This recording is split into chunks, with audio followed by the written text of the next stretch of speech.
This is an invitation to discover. Welcome to Search.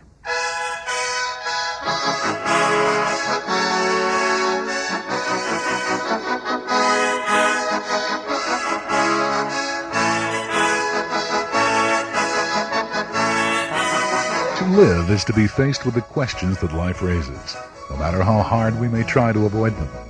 In this age of shallow and often meaningless words, uncritical answers are offered. But the hard and important questions deserve serious thought. Like gold, they are to be searched out. Even the wisdom that comes from the Bible does not lie on its surface or easily understood at first glance. In this age of instant results, easy answers are what we want, but easy answers can be the most dangerous.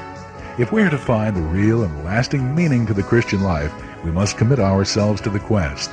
We must be willing to ask, honestly, willing and unafraid, armed with the confidence of our faith. So we invite you to join us in the quest. Welcome to Search.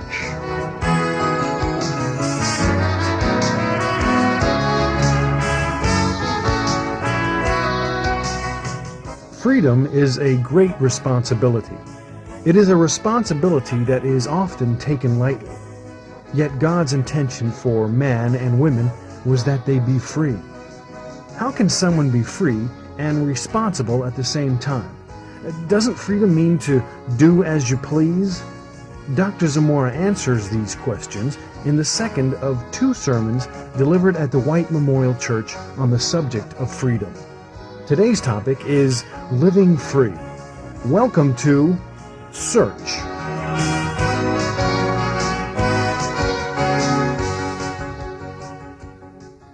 For freedom Christ has set us free. Stand fast, therefore, and do not submit again to a yoke of slavery. We were talking about freedom this morning. We talked about freedom last week, about being free. Freedom to be ourselves. The freedom to be me. Are you free to be you? Are you really you when we see you? Or are you somebody else that someone else wanted you or wants you to be? Is that who you are? When Jesus said, "If the Son of Man will make you free, you shall be free indeed," he uttered a truth about himself. In the Greek, that statement is an emphatic statement.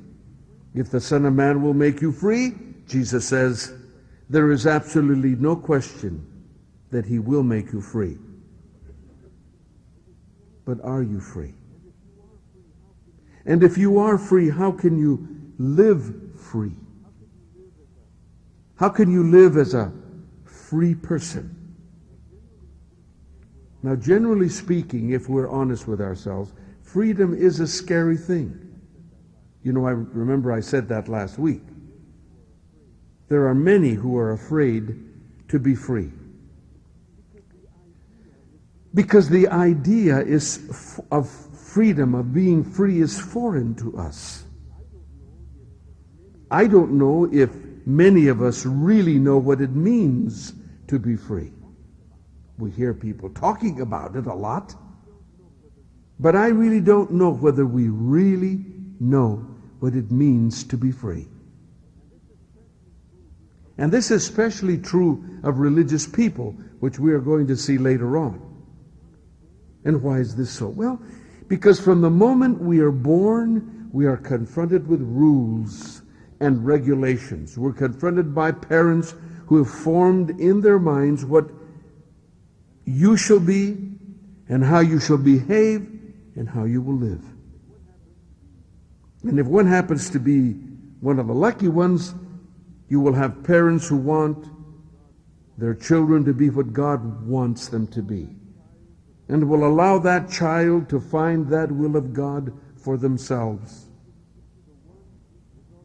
So one is already conditioned to live with sets of rules and taboos and directions and management, with instructions on how to use your fork and your knife and your spoon, and how to drink out of your cup, and how to dress and how not to dress. Then when you go to church, you're told what to believe, how to believe, when to believe. I'd like for you to think about this very, very seriously. So there is a fear to be free. So that when someone asks you to be free, something inside says, wait a minute, hold the phone. You can't talk about freedom like that. How can you be free to do as you please? Well, St. Augustine said, love God and do as you please. Now that's what he said. Now if you think that he was permissive in his lifestyle, you don't know St. Augustine. There are very few who live the kind of disciplined life that St. Augustine lived. But he said, love God and do as you please. You think that he was right? Do you believe that? I see some of you nodding your heads yes, and others saying no. But Paul says love is the fulfilling of the law. So I have to go along with St. Augustine. Love gives one freedom, and it also determines how one is to live. And so the idea of freedom is a little scary. We say, no, we can't be free. There are too many rules you have to live within. And those rules are there. And the line is there that you have to walk. And if you get off that line... But what is the line? What is the line we're talking about? Anybody know what those lines are? Well, someone will immediately say, well, they're the 10 Commandments. Yes. Maybe. But what did Jesus do with the 10 Commandments on the Sermon on the Mount? He took them and applied them in a way which made the Pharisees, who kept the law like no one in this sanctuary, very angry. And we'll see that later on. Nevertheless, when we start talking about freedom, about learning to live free, well, the idea is a little foreign. We get a little skittish about it. We get a little bit wary about anybody talking about being free. And we try to get definitions for it because we don't know what it means. But then when we look at our own lives, we see that our lives are terribly managed. When we look at our lives, we notice all the things that we feel we have to do. Things that have been decided by someone else. And I've talked about this before. Now, let me give you an illustration. By and large, people relate in marriage like their parents did. A marriage can get in trouble because the married couples behave like their parents did. Unless a person reflects very carefully. And here I would recommend that anyone contemplating marriage should get some counseling. Sit down and find out what marriage really is, to make sure that you don't go by directions that have been given in the past. It's good to go and disabuse our minds of what we've learned growing up. I've heard young people say, I don't like the way I was being raised, or I was raised. And when they get married, they do the same thing that their parents did. And so we behave by things that were decided for us long ago. And it's also hard to be free because of peer pressure. The things around us in the society, the culture itself or subculture or wherever you find yourself, there is pressure there on us. And don't say to me that you are unaffected by these influences. Only people made out of wood are unaffected by the influences around them. What happens is it influences us and leads us to behave in a certain way. And I think of that movie, Born Free. Elsa the lion, brought up in captivity. They tried to send it back into the wilderness. It had a terrible time because she could not get out of her system what she had learned by instinct when she was being brought up in captivity. She only saw patterns that were around her, and as animals learn by those things which surround them, well, it went out into the wilderness environment and almost died of hunger and almost got killed until it learned to live out in the wilderness. And that's the way we are. We can easily be conditioned by the environment around us, by things that come and has been handed down to us. So what the gospel is about, what it talks about, is for us to be free and to learn to be free. We read in the scripture for this morning what Jesus said. If the Son of Man shall make you free, you shall be free indeed. What did he mean by that? What did Paul mean when he said, all things are lawful for me? See, that's what he said. In 1 Timothy, it says, for the righteous there is no law. Now, I didn't write those words, but they're there, and sometimes we glibly go over them because we say, well, it doesn't really mean what we think that it means. Well, what do they mean? For the righteous there is no law. Now let's take Jesus. When Matthew started to write about the words of Jesus on the Sermon on the Mount, at the beginning of that sermon, Jesus says, think not that I have come to destroy the law and the prophets. I have not come to destroy them, but to fulfill them. Now why does Jesus say this before he starts this sermon, this discourse? Well, it seems to me that if he says this before he begins to present this great sermon on the law, he thinks he may be misunderstood. So he puts in a sort of a disclaimer, a preface that says, folks, what I'm telling you really fulfills the law, really substantiates the law. It doesn't destroy it. Now, why would he say that? Because people would have thought that he was trying to subvert obedience to the will of God. That he didn't care about the law, about the will of God. Why?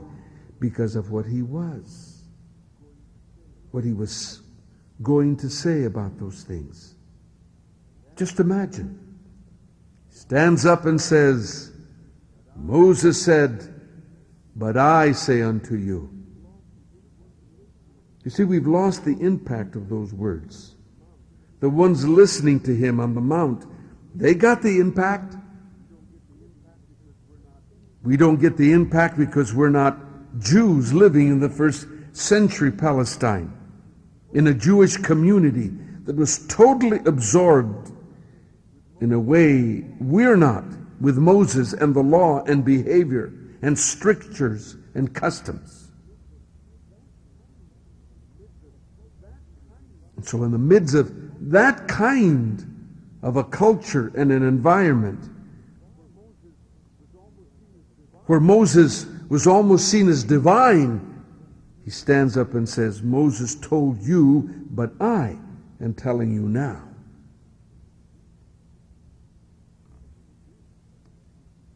What was he doing? Well, he puts this preface on the beginning of this discourse.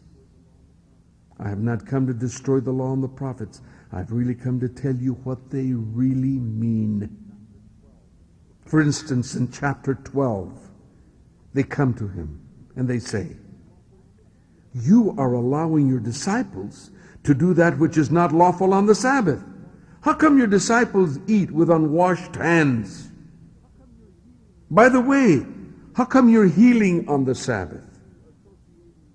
Why are you associating with sinners? What's going on here? Could you tell us what you're doing?"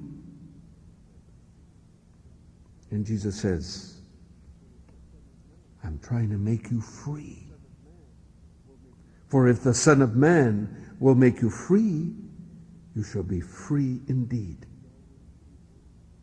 And you see all those people you consider sinners and publicans? They feel trapped. I've come to tell them not to believe you, that they are free too, that God's love is just as powerful and just as accessible to them as to anybody else. And they are free because I've come to set them free. Now look over there in Matthew 23, that whole chapter. We read these words sort of passing by. We don't notice what they're saying. I want you to notice what Jesus says here. Verse 1 of that chapter 23. I'm going to read it for you.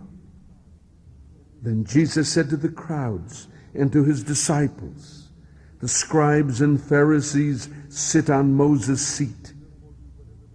Therefore do whatever they teach you and follow it.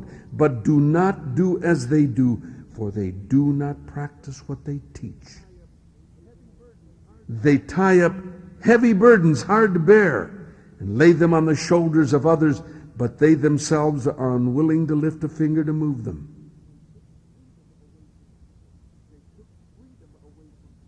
They took freedom away from people. That's what we do with each other. We force each other to be what we want others to be for us. And this is a notorious habit in religion. Because we know better how people are to behave, and we know better how they are to be. And many of us, and there are many who leave the environment of the church, and they go out into the world every week to live, and there they live free. Not without guilt, but they do try to live free. And then when they come back to church, they take on again the facade. We're obliged to. And God never intended us to live like that. He intended us to be free always, everywhere, at all times. You see, to me, God is extremely interesting. When I read the Bible and I take it seriously, I read that He is the one who made us, who knows more about us than anybody else. He is the Creator. He is the one we're responsible to. And He's the only one I know that will allow us to make mistakes and not hold it against us.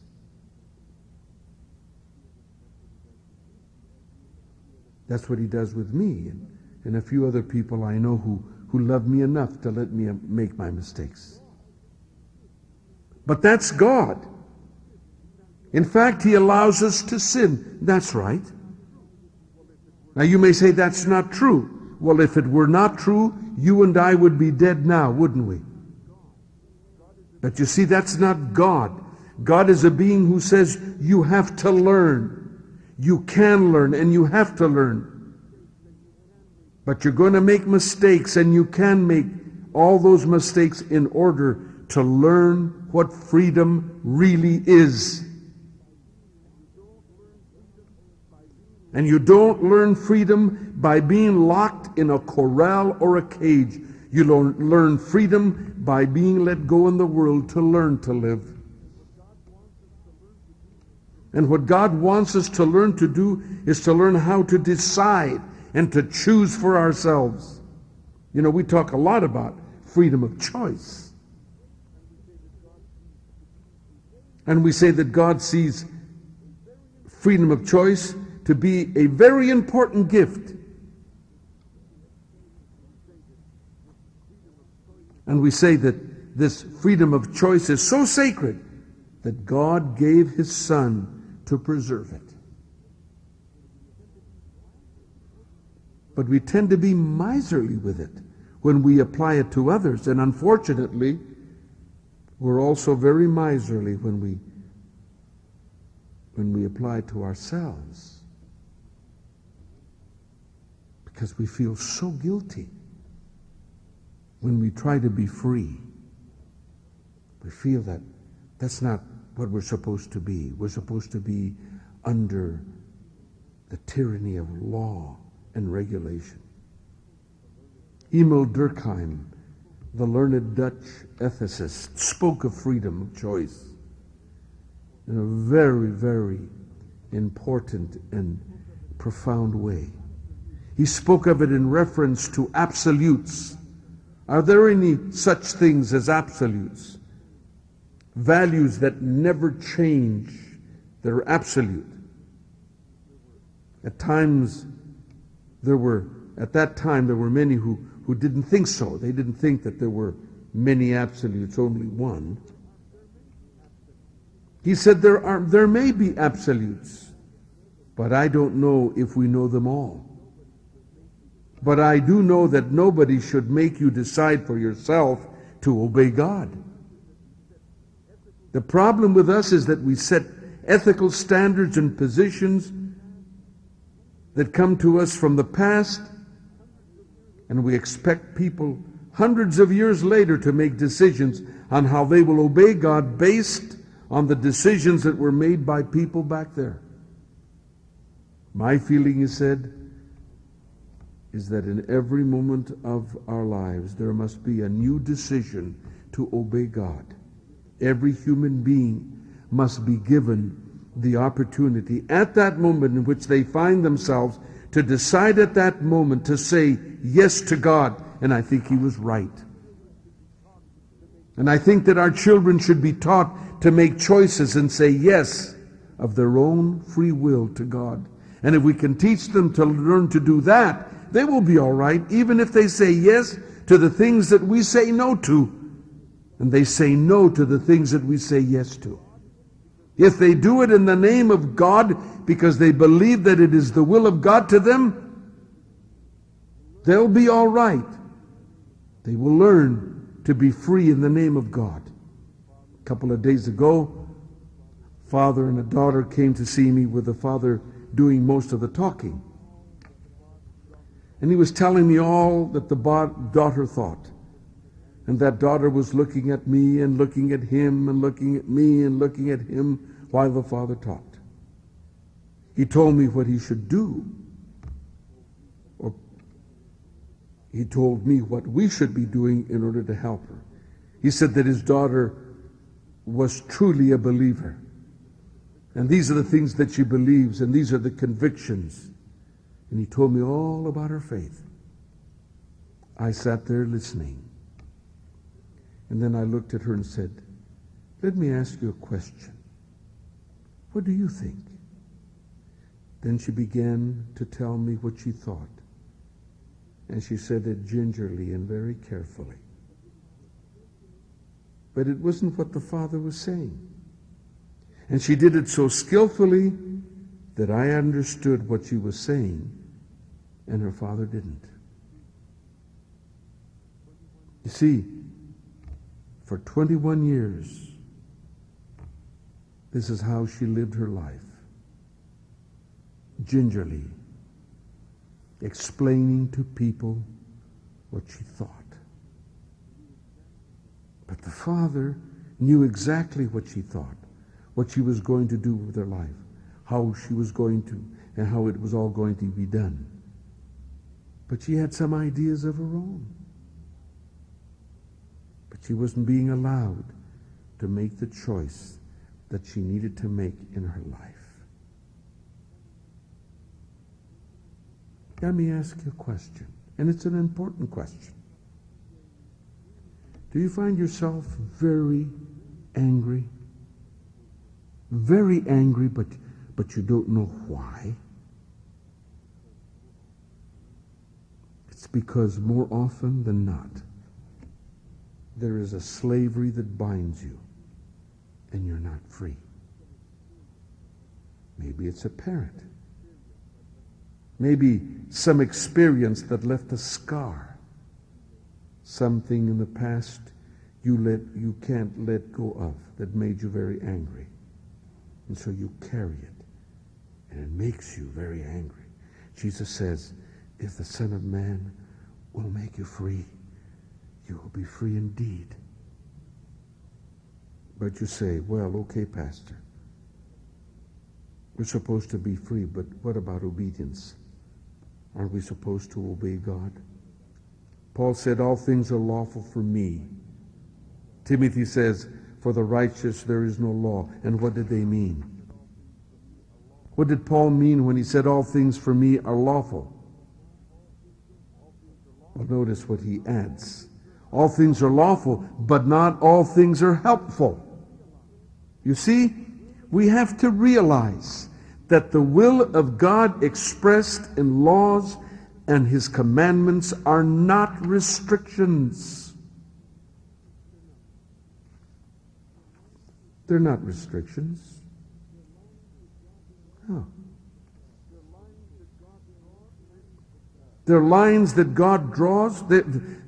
I would say, there are not lines that God draws and says, you cross over, and then I've got you.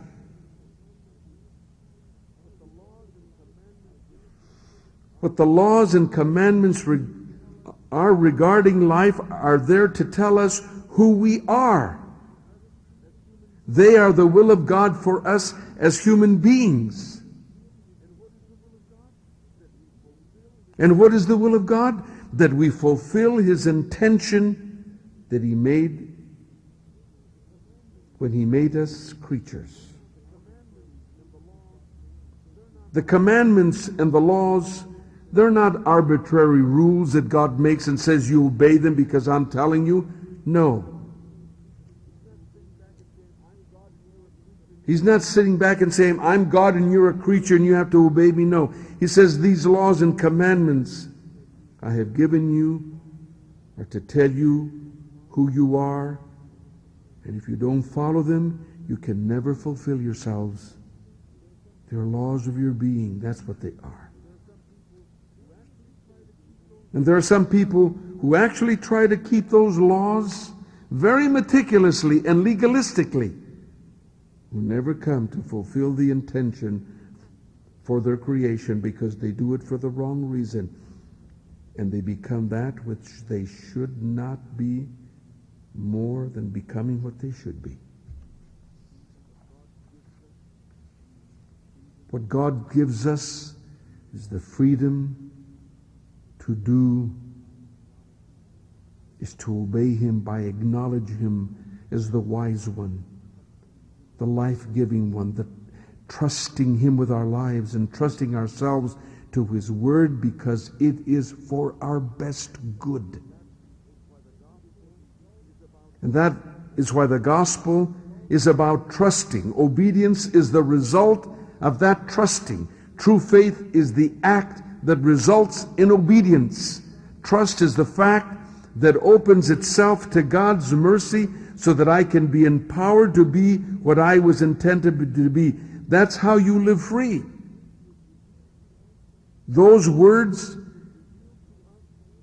in those words He has revealed to us how we are to be free. And so that's why we study them and we give them thought and reflection. If there's anything that enslaves you, it's not God's will. It is only that which makes you free, His will. It's God's will that makes us free, because that is what we were made to be. And if the Son of Man shall make you free, you shall be free indeed. That's how Paul meant when he said, you're no longer slaves now. You're a son. You're a daughter. So this morning, God invites you to be His son, to be His daughter. and to discover the true freedom of being you. And you can find it by trusting in Him.